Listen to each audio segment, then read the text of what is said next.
जय हिंद दोस्तों, मैं अखिलेश मिश्रा आप सभी का स्वागत करता हूं परीक्षा अध्ययन 2.0 के यूट्यूब चैनल पर। आज की क्लास में हम डिस्कस करेंगे गणित के कुछ इंपॉर्टेंट क्वेश्चंस जो कि एग्जाम के दृष्टिकोण से बहुत महत्वपूर्ण हैं। इसका हमने पिछला पार्ट भी किया हुआ है, अगर उसको आपने नहीं देखा तो जाकर के देख लीजिए, आपको एग्जाम के रिलेटेड कुछ ना कुछ बेनिफिट जरूर होने वाला है। तो आइए जुड़ते ही देखते हैं कि किस प्रकार के प्रश्न आपसे पूछे जा सकते हैं।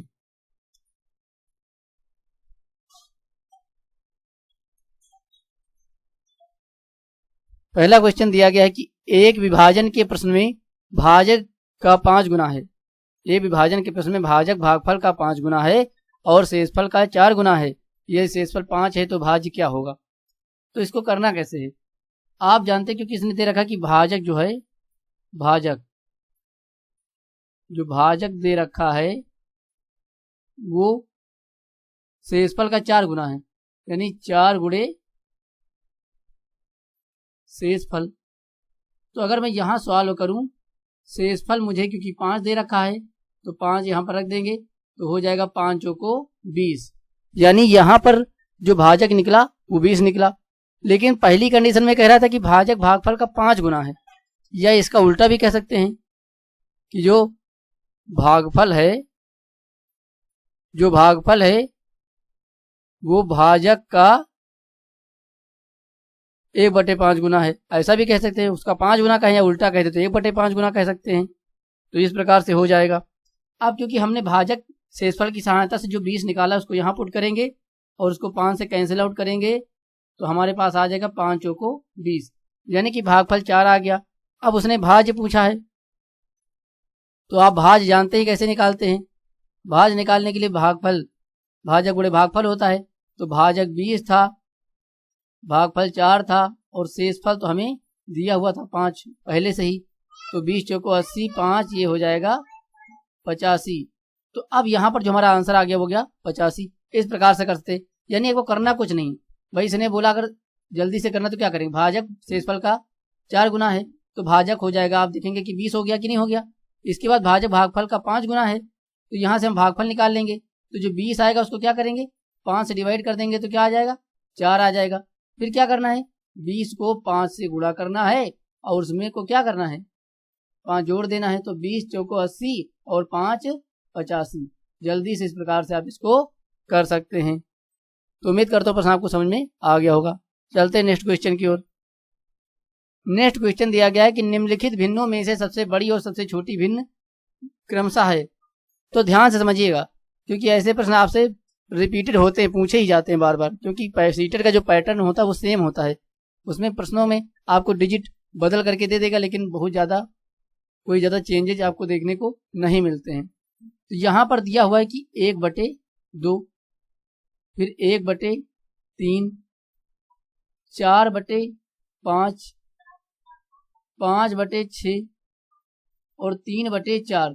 तो पहली जो ट्रिक है, ये जो पहला मेथड है, उसमें आप देखेंगे कि अंश और हर का डिफरेंस करेंगे। तो यहाँ पर डिफरेंस 1 का है, यहाँ पर डिफरेंस 2 का है, यहाँ पर डिफरेंस 1 का है, यहाँ पर भी 1 का है और यहाँ पर भी 1 का डिफरेंस है। तो जो डिफरेंस यानी जो अंतर आया उसी से क्या करेंगे, अंश को हम भाग कर देंगे। तो 1 से 1 को भाग करेंगे तो 1 आएगा, 2 से 1 को भाग करेंगे तो 0.5 आएगा। इसके बाद 1 से 4 को भाग करेंगे, क्योंकि जो डिफरेंस आया उससे हमें अंश को भाग करना है, तो 1 से 4 को डिवाइड करेंगे तो 4 आएगा। इसमें अगर भाग करेंगे 1 से 5 को तो 5 ही आएगा, और इसमें 1 से 3 को भाग करेंगे तो 3 आएगा। अब यहाँ पर जो नंबर बड़ा होगा वही जो फ्रैक्शन होगी वो बड़ी हो जाएगी, और जिसका वैल्यू कम होगा वही वाली जो फ्रैक्शन होगी वो छोटी हो जाएगी। तो सबसे बड़ी वाली आपको कौन सी मिल रही है, 5 वाली मिल रही है। और 5 वाली जो फ्रैक्शन है उसको हम कहेंगे 5/6। तो 5/6 हो गई, वो सबसे बड़ी हो गई। इसके बाद उसने कहा सबसे छोटी बताइए, तो सबसे छोटी कौन सी 0.5 है, और 0.5 वाली कौन सी है, वो है 1/3। तो इस प्रकार से सबसे छोटी और बड़ी मिल गई। तो हमारा आंसर आपको देखेंगे वो मिल रहा है पहले वाले विकल्प में, तो पहला वाला विकल्प ही हमारा सही आंसर हो जाएगा। आइए इसको दूसरे मेथड से करके आप देखते हैं, क्योंकि कभी कभी एक मेथड से अगर नहीं हो पाता है तो दूसरे मेथड को लगाना पड़ जाता है, इसलिए दूसरा मेथड भी आप अच्छे से सीख लीजिए। और वीडियो अच्छा लग रहा हो, क्लास समझ में आ रही है तो लाइक जरूर कर दीजिएगा। जल्दबाजी में करने की कोई मतलब नहीं, अच्छे से करेंगे तो आपको बेहतर समझ में आएगा। अब यहाँ पर उसने बोला कि 1/2, तो 1/2 हो गया। दूसरी 1/3 थी, अगली 4/5 थी, 5/6 थी, और ये 3/4 थी। तो हम क्या करेंगे, जितने भी भिन्न जो फ्रैक्शन इनके सबके जो हर हैं, जो डिनोमिनेटर है, उनको हम क्या लेंगे, एलसीएम लेंगे। तो एलसीएम 2, 3, 5, 6, 4 का लेंगे। तो एलसीएम हमारे पास अब मान लीजिए कि 60 आ गया। अब 60 आ गया तो क्या करेंगे, 2, 3, 5, 6 और 4 का एलसीएम लेंगे तो 60 ही होगा, करके देख लीजिएगा। तो यहाँ पर 60 से क्या करेंगे, सब में गुणा कर देंगे। इसमें भी 60 से गुणा करेंगे, इसमें भी 60 से गुणा करेंगे, इसमें भी 60 से गुणा करेंगे, इसमें भी करेंगे और इसमें भी करेंगे। अब इसको काट देंगे, 2 से 60 कटेगा तो कितना आ जाएगा, 30 आएगा। फिर 3 से 60 कटेगा तो 20 आएगा। 5 से 60 कटेगा तो 12 पंचे 60, तब 12 जाएगा, लेकिन 12 को 4 से गुणा करना पड़ेगा। तो 12 पंचे 12 चौको ये हो जाएगा 48। उसके बाद हमारे पास जो है 6, 10 हो जाएगा, तो 10 बचे 50 हो जाएगा। और इसके बाद 15 चौको 60, और ये 3, 15 तियाँ हो जाएगा 45। तो एक ये मेथड हो गया। अब इसमें देखेंगे सबसे बड़ा नंबर जो है वो 50 है, और 50 वाली जो भिन्न है उसका मान 5/6 ही है, और जो सबसे छोटी 20 है उसका मान 1/3 है। तो इस प्रकार से भी आप इसको कर सकते थे। तो आप जैसे चाहें वैसे आप इसको कर सकते हैं। आइए चलते हैं नेक्स्ट क्वेश्चन की ओर, देखते हैं कि वो कैसा प्रश्न आपसे पूछा जा सकता है। नेक्स्ट क्वेश्चन ये है, ये आपका इंपॉर्टेंट प्रश्न में आप डाल सकते हैं इसको, क्योंकि ये इस प्रकार का क्वेश्चन बार बार रिपीटेड पूछा जाता है, और ये प्रश्न पढ़ करके समझने में बहुत मुश्किल होती है, पता ही नहीं चलता कि प्रश्न कहना क्या चाह रहा है। तो जब पता एक बार आप कर लेंगे, पता चल जाएगा, तो आप इसको बहुत आसानी से कर लेंगे। आपको पेन चलाने की भी जरूरत यहाँ पर नहीं पड़ेगी। जैसे कि यहाँ पर 1 सेंटीमीटर गुणे 1 सेंटीमीटर वाले 36 छोटे वर्गों को कुल कितने प्रकार से व्यवस्थित किया जा सकता है कि परिणामी क्षेत्रफल जो हो 36 सेंटीमीटर स्क्वायर हो। यानी कि जो क्षेत्रफल दिया है वो 36 सेंटीमीटर स्क्वायर दिया हुआ है, और इस 36 को हम अगर आयत या वर्ग में किसी में कन्वर्ट करते हैं तो कितने प्रकार से हम बना सकते हैं।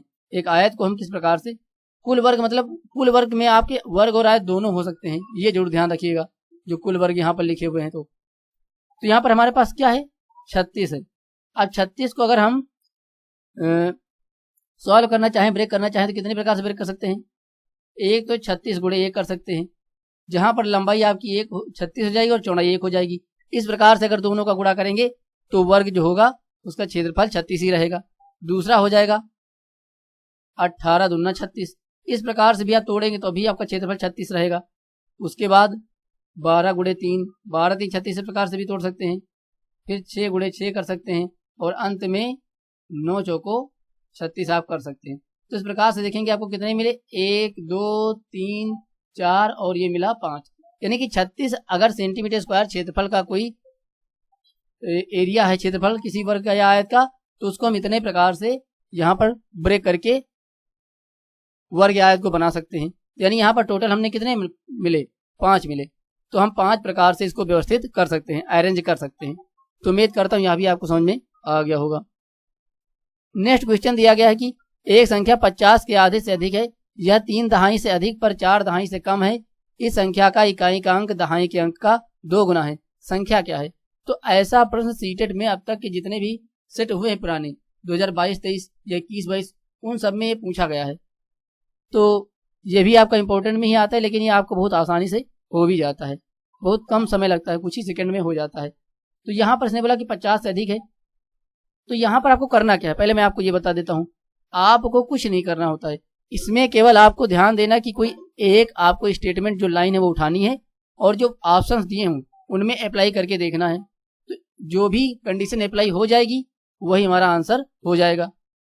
और अगर आप एक कंडीशन को अप्लाई कर रहे हैं तो जिसमें अप्लाई नहीं हो रही उस वाले ऑप्शन को आप क्या करेंगे, एलिमिनेट कर देंगे, काट देंगे। तो इस प्रकार से भी आपका आंसर आ सकता है। तो मैं आपको आखिरी लाइन लेकर के चलता हूँ। यहाँ पर बोल रहा है कि 50 के आधे से अधिक है, तो 50 के आधे से अधिक तो सभी हैं, क्योंकि 25 से ज़्यादा हैं सब के सब, तो इसमें इस आंसर नहीं मिलेगा।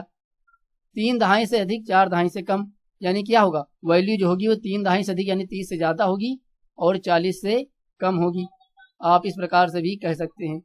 लेकिन अगली स्टेटमेंट जो कह रहा है कि संख्या का इकाई का अंक दहाई के अंक का 2 गुना है, तो यहाँ पर आप देखेंगे कि पहले में इकाई का अंक जो है वो दहाई के अंक का 2 गुना नहीं है, तो पहला स्टेटमेंट नहीं हो सकता है, दूसरा भी नहीं हो सकता है। तीसरे में देखेंगे कि इकाई का अंक कितना है, 6 है कि नहीं, और जो दूसरी जो संख्या है दहाई 3, उसका 2 गुना करेंगे तो कितना मिलेगा, 6 ही तो मिलेगा। तो यही वाला स्टेटमेंट जो है वो ऑप्शन वो सही आंसर हो जाएगा। तो देखिए कितनी आसानी से हो गया। तो सारे स्टेटमेंट को आपको प्रश्न में ऑप्शन में अप्लाई करके नहीं देखना है, बस किसी एक को करके देखना है, आपका आंसर आ जाएगा। तो उम्मीद करता हूँ यहाँ भी आपको समझ में आ गया होगा।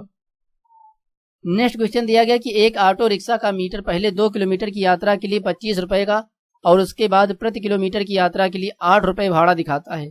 मानस ने अपने घर से अपने कार्यालय का 249 रुपए भाड़ा दिया, उसके घर से कार्यालय की दूरी कितनी है। तो आइए इसको भी करते हैं।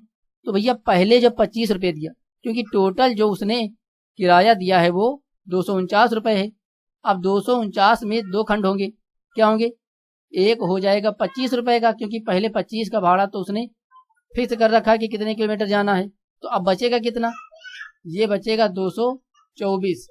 तो अब आप देखेंगे कि जो 25 किलोमीटर उसके लिए 25 रुपए के लिए 2 किलोमीटर की यात्रा तय करता है, और जो बाकी बचा वो कितना है, 224 है। कितना है, 224 है। और जो 224 रुपए है उसमें जो रुपए दिए उसकी यात्रा 8 किलोमीटर, 8 रुपए प्रति किलोमीटर के हिसाब से है। तो 8 से इसको डिवाइड करेंगे, 8 से डिवाइड करेंगे तो 8 दूनी 16 हो जाएगा, 6 बचेगा, 8 आई 64 यानी 28 आ गया। यानी कि 224 रुपए में 8 रुपए प्रति किलोमीटर के हिसाब से 28 किलोमीटर जाएगा, और पहले 25 रुपए के लिए 2 किलोमीटर जाएगा। तो दोनों को जोड़ देंगे तो आ जाएगा 28 2 30 किलोमीटर, यानी कि उसके द्वारा जो घर से कार्यालय की दूरी होगी वो 30 किलोमीटर हो जाएगी। आइए नेक्स्ट क्वेश्चन की ओर चलते हैं। तो बस इतने ही क्वेश्चन थे। अब बारी आपकी है, अब बारी आपकी।